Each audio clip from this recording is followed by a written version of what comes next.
Bonjour à toutes et à tous, bienvenue dans cette nouvelle vidéo. Aujourd'hui une thématique très orientée spécial investisseur puisque la question c'est si je fais un investissement locatif nu, par exemple dans le cadre d'un Pinel, est-ce que j'installe quand même une cuisine ou pas?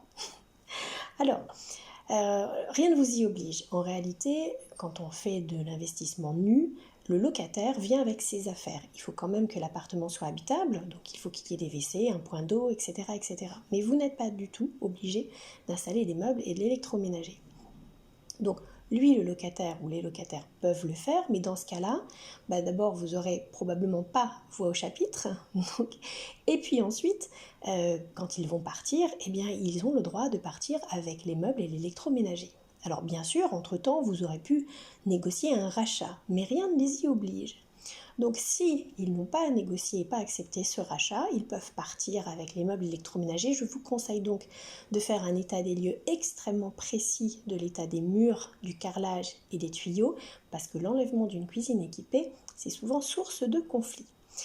Maintenant, l'installation d'une cuisine, c'est souvent stratégique parce que même si sur le lot vous allez trouver des locataires qui peuvent être intéressés pour installer eux-mêmes, en général c'est quand même une minorité. Donc ça veut dire que vous allez passer à côté d'une majorité de locataires potentiellement intéressants. Et il existe maintenant des solutions d'un très bon rapport qualité-prix, notamment pour les meubles, aussi bien en kit qu'en montée. Donc vraiment, allez voir, vous verrez, ce ne sont pas des montants exorbitants. Pour l'électroménager, vous pouvez en plus vous contenter de mettre l'évier, le robinet, la plaque de cuisson et la hotte et vous laissez sans aucun souci le frigo, le four et le micro-ondes à la charge des locataires. La vraie difficulté, en fait, c'est de trouver le poseur. Donc, il faut deux conseils. D'abord, rapidement aller faire des devis. Vous vous rendrez compte de ce qui est possible et pas possible. Et dès la pré-livraison, venir valider les cotes avec ou sans le poseur, ça dépend de la solution que vous aurez trouvée, et lancer la commande.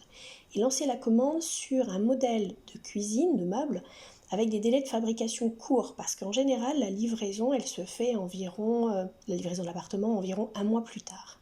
Donc, vous lancez tout de suite la commande et vous bloquez tout de suite le poseur. Et puis deuxième conseil, puisque vous avez un poseur, profitez-en pour installer, prévoir des meubles hauts, parce que lui, il a et l'habitude et le matériel pour les installer correctement. Et rappelez-vous que l'installation des meubles et la fourniture des meubles, ce sont des charges déductibles. Donc ça représente une avance de trésorerie pour vous au départ, mais ensuite ça viendra baisser votre base imposable et donc les impôts que vous aurez à payer. Voilà, n'hésitez pas à me laisser vos commentaires sur cette vidéo et puis pour les prochaines semaines, comme d'habitude, si vous avez des envies de thématiques spécifiques, vous me laissez un petit commentaire, je ferai des vidéos sur mesure. En attendant, la semaine prochaine, nous nous retrouvons autour d'une thématique. Mais au fait, comment je fais pour faire de la plus-value quand j'achète de l'immobilier ? Ce sera pour mardi prochain sur LinkedIn. Et puis en attendant, je vous souhaite à toutes et à tous une très bonne semaine. Au revoir.